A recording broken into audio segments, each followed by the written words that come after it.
भारतीय सैन्य दलाचं आणि भारताचे प्रधानमंत्री माननीय नरेंद्र मोदीजी यांचं सर्व मिळून मनपूर्वक अभिनंदन करूया। अतिशय प्रिसिशन पद्धतीनं एअर स्ट्राईक करून दहशतवाद्यांचे 9 अड्डे पूर्णपणे ध्वस्त करण्यात आलेले आहेत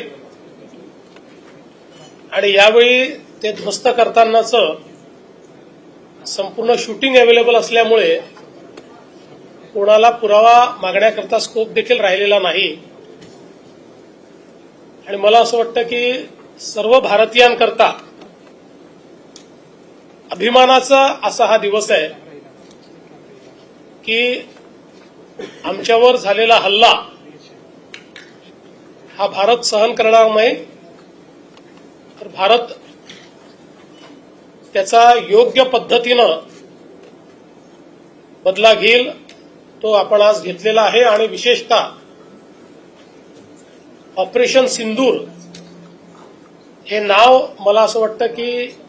अधिक बोलकं आहे, म्हणून पुन्हा एकदा आपण सगळे मिळून भारतीय सैन्य दलाचं आणि भारताच्या प्रधानमंत्र्यांचं या ठिकाणी अभिनंदन करू।